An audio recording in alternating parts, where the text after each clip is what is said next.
April 2011. Even then, the government didn't care, probably thinking that what can this old man do?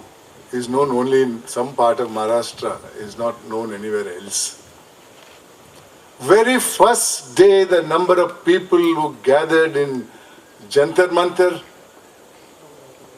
the number which increased the next day to double almost, most of them were class people, with that class of people who never got down to the street.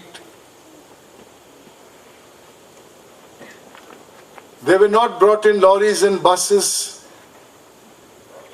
They looked committed to the cause. Cause was only to fight corruption. Then the government woke up a bit and said, okay, we will have a discussion with your representatives. Annaji did not agree. He said, our representatives be notified along with your representatives in a notification. Not agree. Third day, the number increased. I'm sure there was intelligent input sent to the Home Ministry. That's when they agreed to notify it. And it's only thereafter Annaji withdrew his... This, according to me, clearly shows that if that agitation was to continue, then I think the government at the center would have been definitely in difficulty. This is the power of the people. A non-violent movement, not only in Jantar Mantar in Delhi, but almost all cities, irrespective of the fact that Annaji was there or not. In Bangalore, in the Freedom Park, I've seen in the television, unimaginable group of people, maybe wearing jeans and dark glasses or anything, but they were there.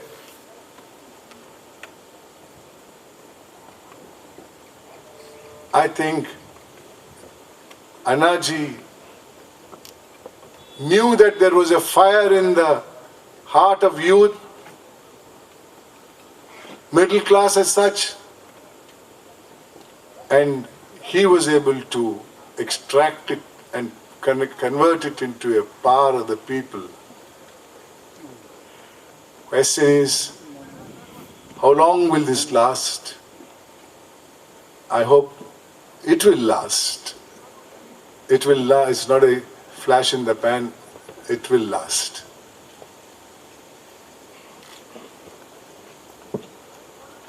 Justice Hegde, I am Rui Ferreira, a social activist from Panjim, who resides very close to the High Court of Goa. We have passed 2 decades of our liberation. You rightly pointed out in your lecture that Goa till today doesn't have its own IAS cadre. Don't you think it's time that Goa has its own High Court, rather have a bench of the Bombay High Court in Goa, when Goa has had distinguished 2 Chief Justices, one Chief Justice just retired, and another Chief Justice of the highest court in India, the Allahabad High Court? Different factors go into creation of the High Court. One of them is the number of cases that are there for disposal to have a full-fledged High Court. You should know the 7 Sisters of Northeast has one High Court at Guwahati with benches at different places. They have not been given independent. I really do not know the statistics about pending cases in Goa, but I do believe when there is a full-fledged state, it must have a High Court of its own. But if it is economically not viable, then I can't say the same thing, that it must have a High Court. Maybe that must be the problem. It's a good thing. It's a proud fact to have a High Court of your own in Goa. Goa with its history, I'm sure, requires one, because there are some special laws and some peculiarities about Goa which may require a special High Court. Along with the High Court, it must also have a strong bench in Goa which can produce more judges in the days to come. Therefore, I will not give any definite opinion on that. Hello to everyone. I am Shravan Barve. Now, what I am going to ask may be not regarding to the Lokayukta, but just a little different way. To give a good governance, we require good representatives. For good representatives, we should have 100% voting. If this does not happen, we won't get good representatives. So for those who are not non-voters, shall we cancel the ration cards, passports and all other cards? Not for lifetime, but at least for some time, so that we can get 100% voting. And for those NRIs, they will come to India, specially vote. Well, I don't expect NRIs to come and vote here, but at least those who are in India, I think they must compulsorily vote. I think voting should statutorily be made a compulsory thing. Voting and right to recall, then election expenditure being controlled by the Election Commission, then another one, none of the above. If none of the above is more than 50%, all those people should be kept out of the next election, and the re-election should be done. These are four very important election changes that should be brought about. But let me tell you about the attitude of the society. I went in the last BBMP elections along with an NGO requesting the people, you must go and vote. It is your duty under the democratic system. One person wrote a letter in Indian Express, now he didn't name me, he said, Netaji, why should I vote? I don't get drinking water, I get packaged water. I don't get bathing water, I get tankers. I don't get electricity, I have generators. I don't get proper security, I don't believe in law and order, I have my private security. Tell me, Netaji, why should I vote? So one of the platforms I answered without knowing who he is and all. I said, this God's own person doesn't realize that there are millions whom God has abandoned and has given everything to this particular person. He should realize that he is living in a society. Does his cook get drinking water? Does his Mali get his bathing water? Does his other servant get electricity at home? Does the security man have his own law and order?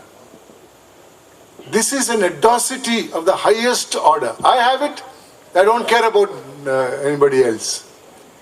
That shows there are people like that in our society.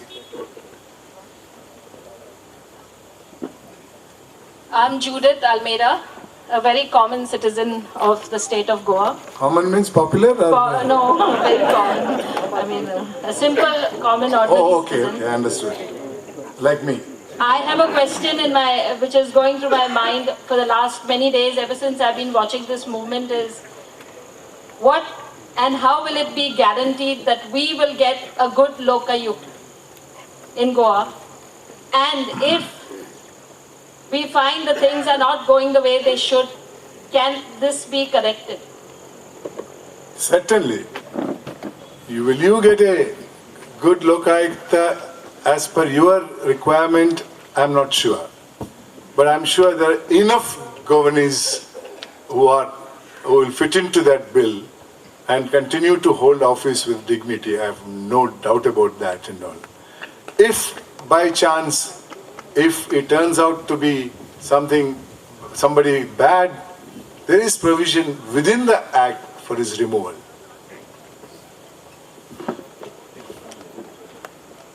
Good day.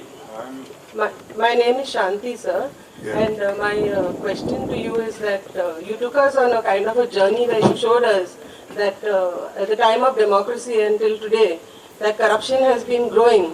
Now, this is a fact which we all accept.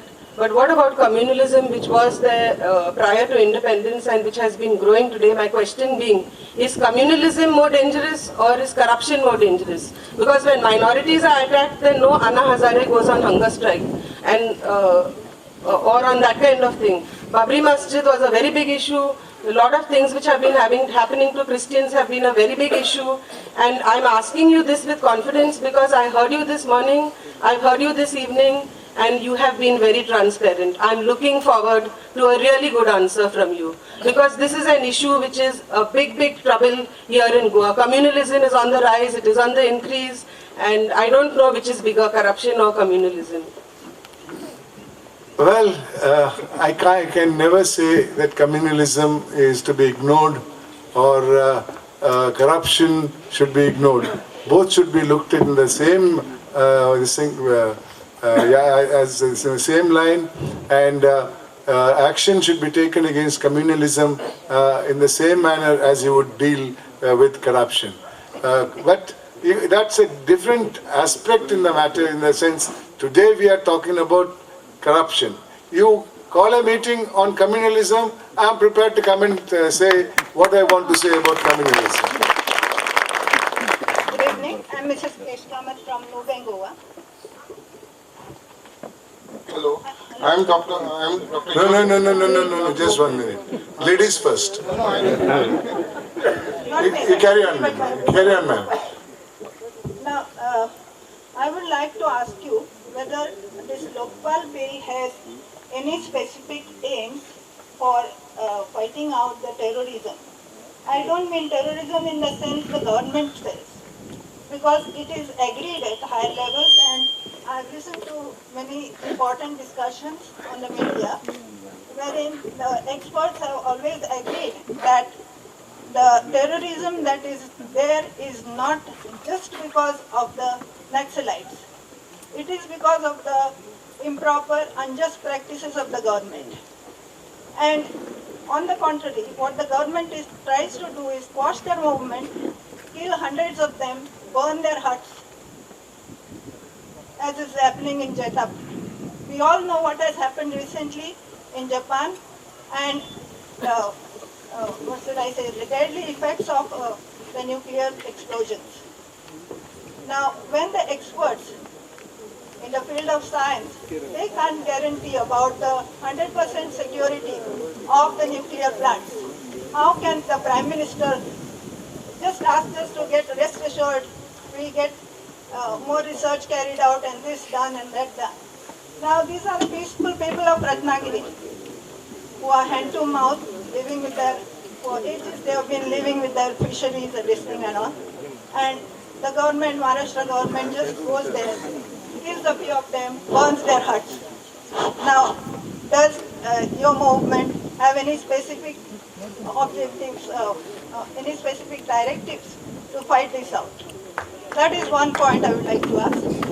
Another thing is, I'm a proud Goan, no more a proud Goan, I was a proud Goan.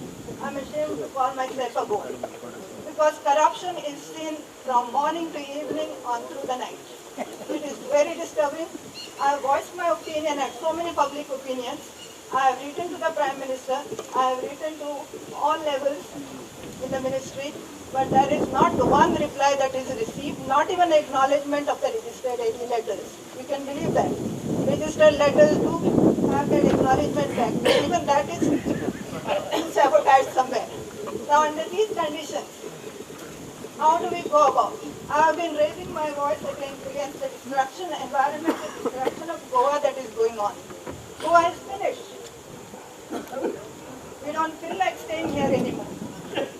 Most of us, because we don't get decent earning jobs here, they prefer to go to the ships. They prefer to go to the ships and leave their families and all and be happy with that life. Now, corruption, as you say, is not only with the bureaucrats and the politicians. I believe that the electorate is equally corrupt or even more corrupt than them. Now, what things could you do to stop the paid votes? Do you have any strict, stringent measures? I have tried to pass this on subtly to a low-level election officer in Goa. He says, I know that, but what to do? Now, these are the hazy replies we get. Now, I expect your movement to take up these issues that terrorism, the Naxalites and everything, all these developments are a making of the government. These are the deprived people.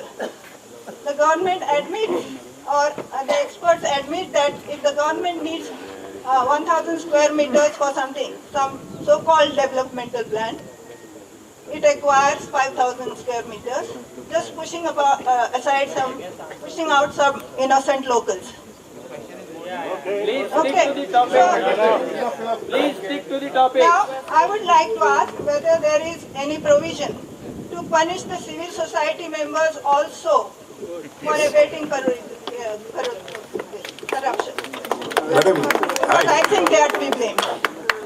I can understand your agony or the type of fire that is there in your heart, but Lokpal bill is not a bill which deals with either terrorism or nuclear problems or Naxalite problems or Mao problem.